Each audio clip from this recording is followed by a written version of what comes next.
Madame, monsieur, bonjour. L'artiste musicien Abou Nidal de Genève conduit une caravane de l'excellence à travers le pays. Avec cette caravane, au cours de cette caravane, les meilleurs élèves des localités visitées sont primés. Il en profite pour sensibiliser les populations à inscrire leurs enfants à l'école et à éviter de les utiliser dans les travaux champêtres. Comment jugez-vous cette initiative de l'artiste musicien Abou Nidal? Pourrait-elle freiner le travail des enfants dans les plantations? Cette initiative, bien sûr. Eh bien, nous vous attendons au 27 20 21 44 48, 27 20 24 27 87. Le débat ouvert sur notre page Facebook Radio Côte d'Ivoire en un seul mot. Clémence Conan est au standard. Je suis Abou Sila. Bonjour et bienvenue. À la parole est à vous.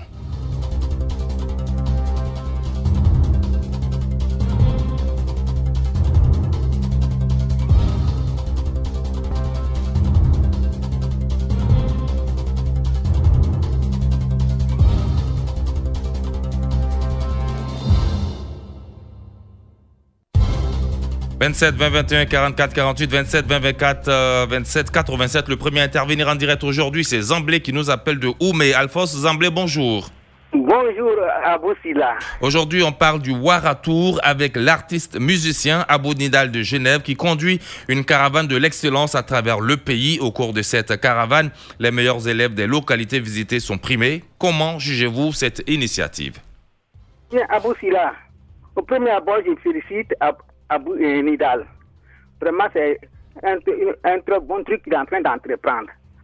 Maintenant, cette sensibilisation de proximité permettra aux organisateurs d'échanger directement avec les parents, de leur montrer le bienfait de l'école et surtout les méfaits du travail des enfants dans les plantations. Parce que la place de l'enfant, c'est à l'école et non dans les plantations. Certains parents utilisent leurs enfants pour les accompagner au champ, leur confier des travaux pénibles. Non. L'enfant doit aller au champ, mais ce n'est pas des travaux pénibles qu'il doit faire. Maintenant, Abou Sila, je voudrais souligner quelque chose. Allez-y. Les enfants dans les plantations, les enfants qui travaillent dans les plantations ne sont pas natifs des régions où ils exercent. Ils viennent d'ailleurs. C'est le fait des trafiquants qui vont chercher des enfants hors du pays, dans les pays limitrophes, et ils viennent les proposer à ces planteurs qui les utilisent comme manœuvre. Alors, qu'est-ce qu'il faut faire pour freiner ça? D'abord, traquer les trafiquants. Ensuite, ceux qui emploient ces enfants, eux aussi doivent être traqués et passer devant les juridictions. Et c'est ce qui a été fait récemment à Soubré. Vous avez vu le comité national de surveillance qui est présidé par la première dame, Mme Dominique Ouattara, à Soubré récemment. Des personnes qui s'adonnent à ce trafic ont été arrêtées et bien entendu répondent actuellement de leurs actes. Oui, mais Abou Sila, ceux qui se donnent à ce trafic, mais ceux qui utilisent aussi les enfants. Tout à fait, c'est tout un réseau effectivement. Voilà, Abou Sila. Sinon, cela pourra même freiner le travail des enfants dans les plantations. Les enfants, c'est à l'école, non dans les plantations. Très bien compris. Merci beaucoup, Zamblé Alphonse, et bonne journée chez vous du côté de Oumé. Nous avons l'initiateur de cette caravane en ligne. Il est le consultant du jour. Abou Nidal, bonjour. Bonjour à tous les auditeurs de Radio Côte d'Ivoire. En direct ce matin sur Radio Côte d'Ivoire pour parler de votre initiative Waratour, une caravane de l'excellence à travers le pays. Nous reviendrons à vous tout à l'heure. Vous ne quittez pas, vous allez écouter les intervenants jusqu'à la fin de l'émission et ensuite vous allez pouvoir vous prononcer. On poursuit avec Kouadio Jean-Marie qui nous appelle de Abengourou. Kouadio Jean-Marie, bonjour. Bonjour Abou Sila. Alors, comment jugez-vous cette initiative de l'artiste musicien Abou Nidal et pourrait-elle freiner le travail des enfants dans les plantations? Moi, vraiment, je remercie Abou Nidal. Une très bonne initiative que Abou Nidal est en train de prendre. Vraiment, je lui remercie. Mais je ne suis pas trop pour quand l'État dit qu'il ne faut pas que les enfants soient dans les champs, que les places à l'école. Oui, je suis d'accord. Mais sachez que à 99% des élèves viennent des zones rurales. Donc vraiment, moi j'aimerais que les pères des enfants à l'école, mais n'accusent pas trop aujourd'hui, parce que nos parents là, en tout cas, ils souffrent. Donc, il faut avoir les gens. On ne dit pas qu'il faut utiliser les enfants, mais il faut avoir les gens pour les aider un peu dans les travaux champêtres. Donc, il faut les enfants qui viennent aider. C'est en même temps aussi une formation, mais ça dépend de comment on les utilise, ces enfants-là. Non, mais moi-même, je n'étais pas là. Je suis un paysan. On sait comment les enfants là. Il y a des enfants de 15 ans, il y a des enfants de 10 ans, il y a des enfants de 8 ans. Il faut savoir les utiliser. Et quand ils viennent vous aider pendant le week-end, samedi, dimanche, lundi à vendredi, ils vont à l'école. Et quand ils arrivent le week-end, par exemple, pour vous aider, c'est vraiment des tâches minimes. Vous les initiez à cette pratique-là qui est l'agriculture. Mais il ne faut pas les enlever de l'école. C'est de ça qu'il s'agit. Refuser de les inscrire et les envoyer au champ sous prétexte qu'ils viennent pour vous aider, que vous avez besoin de la main-d'œuvre. C'est de cela qu'il s'agit, M. Kouadio. Non. Aujourd'hui, quelqu'un ne peut pas inscrire son enfant à l'école, puis venir au champ et puis dire à l'enfant que aujourd'hui tu es venu m'aider, je n'ai pas quelqu'un à m'aider pour plus aller à l'école. Non. Souvent, les enfants même viennent là. Souvent, même pour qu'eux-mêmes se retournent encore à l'école là. Tu vas passer par tous les portes, ils ne vont pas partir. Donc souvent là, l'État ne met pas trop comment. Vous voyez, vous-même, vous dites que souvent ils viennent vous aider, ils refusent de repartir à l'école. Oui, mais ce n'est pas les parents qui leur disent de ne plus partir. Quand eux-mêmes ils viennent là pour se retourner là, regardez les vacances anticipées que les élèves font pour venir chez les parents. Ce n'est pas les parents qui font ça. Donc souvent là, quand on met trop sur les parents là, moi je ne suis pas trop pour ça. Un enfant qui dit « je ne veux pas repartir à l'école, papa, je veux rester avec toi au champ ici », ce n'est pas la faute aux parents? Oui, mais il y a des chemins à prendre. Ouais, mais si le père a fait tous ces moyens qu'un enfant ne veut plus partir. Mais il n'a pas le choix. Vous avez le choix de ne même pas l'envoyer là-bas parce que s'il prend goût, il va refuser de partir à l'école. Une fois vous savez ça, vous le gardez à la maison pour qu'il puisse ouvrir ses cahiers, étudier et aller en classe comme ses camarades. Très bien compris, Jean-Marie Kouadio qui nous appelait de Abengourou. On vient ici à Abidjan à la Riviera Siad avec Grégoire Yao Konan qui est en ligne. Monsieur Grégoire Yao, bonjour. Bonjour, M. Abousila. Alors, vous avez une pensée pour maman Irielou Colette qui nous a quittés en début de mars. Sa levée de corps a lieu ce vendredi même à Yves-Osep à Trècheville, suivi du transfert à Iriefla, c'est à Zenoula. Cette grande dame aimait l'émission La Parole est à vous, vous avez dit. Effectivement, il faut dire que cette dame était toujours au rendez-vous de l'émission. Voilà, aujourd'hui, c'est à lever. Donc, j'ai voulu partager sur la plage. D'accord. Et vous êtes enseignant aujourd'hui. On parle de cette caravane de l'excellence à travers le pays initiée par Abou Nidal. Oui, effectivement, Abou Nidal est dans son biotope. Voilà, lui dit que toutes les œuvres musicales qu'il produit, ça peut faire plaisir aux enfants. Parce qu'il dit que les enfants ne sont pas hypocrites. Et que lorsque les enfants aiment quelque chose, c'est que ça vient du cœur. Voilà, donc moi je pense qu'il est dans son biotope. Voilà, je le félicite, je l'encourage à agir dans ce sens. Aujourd'hui, quand on voit la jeunesse qui est un peu déroutée, il va falloir mettre l'accent sur l'éducation. Donc si Abou Nidal s'investit dans ce domaine, voilà, moi je pense qu'il est à féliciter. D'accord, merci beaucoup Grégoire Yao. On fait un tour sur notre page Facebook avec Zakaria Gourou. Cette initiative de l'artiste musicien Abou Nidal peut jouer un grand rôle à travers la sensibilisation pour freiner l'utilisation des enfants pour les travaux champêtres. Mignon Mohamed, vraiment c'est une très belle initiative de la part de l'artiste Abou Nidal. Merci infiniment à lui. Albert Kwame de Kaliton-Guesson.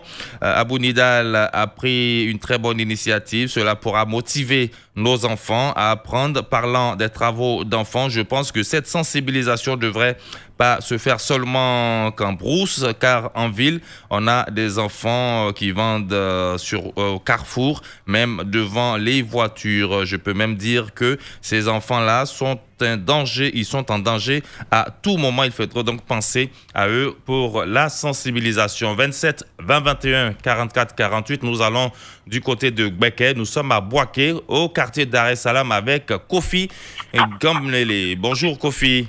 Bonjour mon frère. Comment vous allez? Ça va un peu. Alors, comment vous appréciez cette caravane Ouaratour qui tourne un peu contre les mots qui minent l'école ivoirienne et qui fait la promotion de l'excellence en milieu scolaire?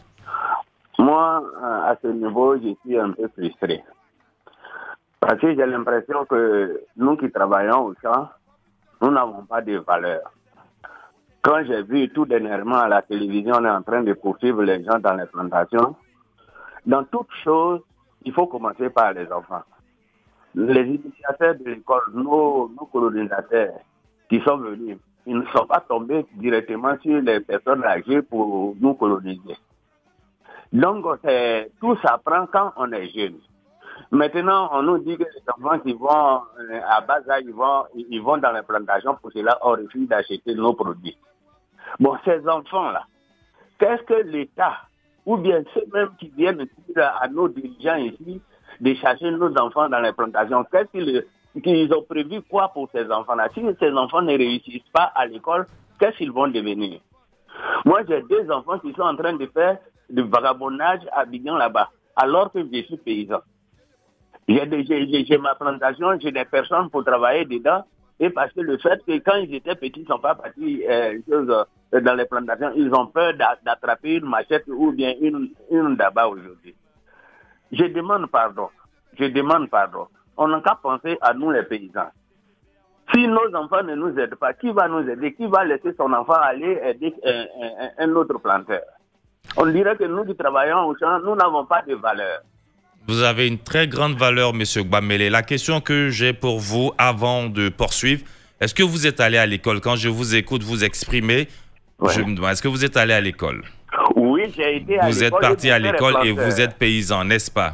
Oui, mon père est planteur. Vous voyez que... À d'autres temps, les jeudis, les dimanches, et puis pendant les vacances, nous partons au champ. Vous voyez qu'on peut aller à l'école et puis après... Là, ils ont fait la même chose que j'ai fait. Donc vous voyez... Ça n'a pas empêché à ce qu'ils deviennent ce qu'ils sont aujourd'hui. Monsieur Kofi, vous pouvez m'écouter aussi. Ah, pardon, oui. Voilà, vous êtes parti à l'école, mais vous êtes un grand producteur aujourd'hui, un grand planteur, n'est-ce pas?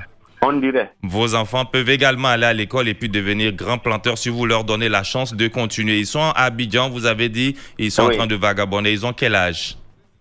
Il y en a de 20 ans et puis de 25 ans. Ben voilà, là, ce ne sont pas des enfants. Vous avez vu que nous avons l'école obligatoire. Ils n'ont pas appris à travailler au champ. Bon, j'ai pas envie de vous accuser, mais vous aurez pu savoir modérer un peu et puis pouvoir faire la balance des choses. Il y a l'école obligatoire jusqu'à 16 ans. Après 16 ans, maintenant, l'enfant peut quitter à l'école. Ce n'est pas le souhait. Le souhait, c'est qu'il puisse continuer à l'école, qu'il puisse continuer. Mais l'école est obligatoire en Côte d'Ivoire jusqu'à 16 ans et les enfants ne sont pas autorisés à être utilisés. Il faudrait qu'on se comprenne. Ça ne veut pas dire qu'il n'accompagne pas le parent au champ pour lui apprendre l'amour de la terre, n'est-ce pas? Merci beaucoup, M. Kofi Gbamele, et bonne journée du côté de Boaké. On espère que vos enfants reviendront à la raison et viendront vous aider au champ. Nous avons Valentin Yao qui nous appelle de Upoyo. Valentin, bonjour. Oui, bonjour, M. Abousila. On vous écoute sur cette initiative-là, grâce à laquelle une école de 6 classes plus une cantine sortira de terre d'ici la rentrée prochaine dans la ville de Korogo. OK. Ce problème qui se passe aujourd'hui, ça concerne à nous-mêmes qui sommes dans la zone de Nawa, ici à Upoyo, ce qui se passe à la télé, Upoyo est dedans. Miyagi, Upoyo. Ce côté-là, les enfants, c'est nos enfants. Mais au gouvernement nous apprend ici, c'est comme ça en vitesse. Il y a les enfants qui, quand tu s'en vas au champ, tu les mets à l'école là-bas, après 10 heures, là, tu ne les vois plus à l'école là-bas. Le maître t'appelle, qu'il n'est pas là-bas. Bon, là, il n'y a pas de solution pour nous. Pourquoi il n'y a pas de solution? L'enfant n'est pas à l'école, il est où? Les enfants n'aiment pas le travail. Il y a des gens qui n'aiment pas machette, il y en a qui n'aiment pas école bic là même là. Il y a des enfants qui n'aiment pas. Mais il faut leur apprendre cet amour-là. Il faut leur inculquer cela. Il faut leur montrer que leur place, c'est l'école. Et puis après, ils pourront faire ce qu'ils font, comme par exemple M. Kofi Gbamele de Boaké. Il est parti à l'école et aujourd'hui, il est grand producteur. Ça va pour lui. C'est ce qu'il est en train de vous dire. Notre artiste, Ismaël Jacques, a bien chanté. Il y a des enfants, il y a des gens qui aiment l'école, il y a des gens qui n'aiment pas l'école. Il y en a qui veulent travailler de brousse même. Mais ce n'est pas nous qui les forçons, ce n'est pas les planteurs qui les forcent. Pour dire que c'est à cause de Kakaouye, ce n'est pas nous qui forçons les enfants.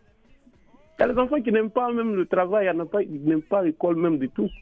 Vous voyez? Donc là, maintenant, on doit aller en douce pour que oui, on doit les aider. Si vous venez comme ça, la manière ils viennent de nous ramasser nos enfants, aller mettre les gens en prison, mettre les enfants en prison. Moi, je trouve que c'est la solution, mais ce n'est pas facile pour les paysans. C'est rester sur les plantaires de cacao, alors que ce n'est pas ça. Abidjan, grand Abidjan, là, plein des enfants qui vendent les lotis, les petits sirènes, tout cela. Bon, on n'entend pas que oui, Abidjan a ce problème. Même ça, c'est interdit. Les enfants ne doivent pas être utilisés pour cela. Si vous suivez, il y a eu beaucoup de sensibilisation. Vous l'avez dit à l'instant, on vous a pris de vitesse. Non, Monsieur Valentin Yao, vous n'avez pas été pris de vitesse. La sensibilisation a commencé et a été accentuée depuis 2013. Avec le CNS, on parle beaucoup de cette situation-là, de ce phénomène-là, de l'interdiction d'utiliser les enfants pour les travaux champêtres. C'est le temps pour nous maintenant de nous tourner vers notre consultant du jour, qui n'est autre que l'initiateur de cette caravane de l'excellence à travers le pays. Abou Nidal, rebonjour à vous. Bonjour. Alors, Omo, c'est quoi le Waratour? Alors, le Waratour, c'est une caravane itinérante qui vise à encourager l'excellence en milieu scolaire et à célébrer l'école. Donc, c'est une caravane nationale d'excellence en milieu scolaire, en un mot. Alors, pour l'édition 2021, quelles sont les villes que vous avez déjà visitées? Alors, il faut dire que l'édition 2021, nous avons une vingtaine de villes que nous devons sillonner, une vingtaine de villes cacaoyères. Alors, nous avons commencé par la grande ville de San Pedro. De San Pedro, oui. Après, nous étions à Sassandra. Et nous sommes passés à Miyagi, à Soubré, à Gagnoa, à Divo, ma ville natale. Et nous sommes passés, hier, nous étions à Boaké. Alors, donc, la semaine prochaine, nous serons à Daloa. Donc, il faut dire que c'est une vingtaine de villes qui seront sillonnées. Et chaque année, il y a un thème fondamental. Oui, et cette année, le thème de cette 5e édition, c'est non au travail des enfants dans la cacaoculture. Tout à fait, tout à fait. Non au travail des enfants dans la cacaoculture, parce que nous disons que la place des enfants, c'est bel et bien à l'école, c'est dans les classes. Et il faut dire aussi qu'effectivement, il faut bien expliquer aux populations, parce qu'il y a une confusion. Il y a une confusion. Nous disons non au travail des enfants dans la cacaoculture. Mais vous savez que nous sommes en Afrique, il y a des travaux socialisants. Alors, les travaux socialisants, c'est que l'enfant, sa place fondamentale, c'est à l'école de 6 ans à 16 ans. L'école étant obligatoire. Donc, mais il y a toujours est-il que les dimanches, les vacances et les congés, les enfants peuvent accompagner les parents. Il y a les travaux socialisants. Et ces travaux socialisants, il y a des travaux dangereux. Donc voilà pourquoi nous partons dans les villages, nous partons dans les villes, nous avons des carnets de sensibilisation. Il y a le carnet rouge qui explique le droit de l'enfant, ce qui est interdit, ce que l'enfant ne peut pas faire. Et il y a le carnet vert qui permet de savoir ce que l'enfant peut faire. Vous voyez? Donc, le Waratour, l'année dernière, c'était la non-violence en milieu scolaire. Donc, nous combattons tout ce qui mine l'école ivoirienne, dont les grossesses précoces, la consommation de drogue, le tabagisme, et aujourd'hui, c'est non au travail des enfants dans la cacaoculture. C'est 20 villes cacaoyères, mais ça ne nous empêche pas aussi de combattre toute forme qui empêche l'enfant d'aller à l'école. Très bien. Oui. Cette année, le Waratour va donc sillonner plus de 20 localités. Vous avez débuté le 17 mai par San Pedro et ça va se poursuivre jusqu'au 10 juillet. Vous allez terminer à Grand Bassam. Lancé en 2017, le Waratour a sillonné plus de 50 villes pour la promotion de l'excellence. Vous avez distribué plus de 2500 kits scolaires ainsi que des lots en nature de tout genre. Quel bilan pouvez-vous faire rapidement, en quelques mots, de ce Waratour initié depuis 2017? Alors, le bilan est plus que positif. Alors, il faut signaler aussi que le Wara, c'est le lion. Et le lion, il est leader. Donc, nous disons en Côte d'Ivoire, notre emblème, c'est l'éléphant. L'éléphant est le roi de la forêt. Le lion est le roi de la savane. Donc, c'est ce petit mot de motivation qui permet à l'élève de se surpasser. Donc, le bilan, il est plus que positif parce que le Waratour, c'est aussi une commune, une école. Et, étant donné que notre slogan, c'est « Va à l'école ». Et effectivement, ce n'est pas tous les enfants de Côte d'Ivoire qui refusent d'aller à l'école. Il y a des élèves, il y a des enfants qui veulent aller à l'école, mais on a des déficits de salles de classe. Voilà pourquoi derrière ce concept, nous avons développé, nous sommes aussi en train de construire une école, on va construire des écoles, si Dieu le veut, avec nos partenaires. Donc nous demandons à l'occasion à tous les partenaires, à tous ceux qui doutent encore, à toutes ces grandes entreprises de nous accompagner parce que nous disons que l'école, c'est l'élément moteur du développement personnel. On va à l'école pour savoir lire et écrire. Pas forcément pour devenir président ou ministre. On va à l'école d'abord pour savoir lire et écrire. Donc, le slogan de notre caravane, c'est « Va à l'école ». Nous demandons à tout le monde de nous apporter assistance parce que la caravane est très, très, très, très, très lourde. Nous disons merci à la première dame, Mme Dominique Ouattara, qui n'a ménagé aucun effort pour... Elle a accepté d'être la marraine de cette 5e édition. Nous demandons à tout le monde, à tous les Ivoiriens de soutenir cette initiative. Et c'est tous les artistes de Côte d'Ivoire qui me soutiennent. Donc cette caravane, c'est au nom de tous les artistes de Côte d'Ivoire. J'aimerais dire merci à ces artistes depuis 5 ans aujourd'hui qui m'accompagnent, qui font des petites vidéos de sensibilisation. Et voilà, l'école, c'est la lumière. Donc les enfants, leur place, c'est à l'école et non quelque part d'autre. Merci beaucoup, Abou Nidal. On vous retrouve très bientôt sur Radio Côte d'Ivoire, numéro 1 sur l'info et le sport. La parole est à vous aujourd'hui, c'est terminé. On se retrouve la semaine prochaine. Radio Côte d'Ivoire, Abidjan, 88.fm.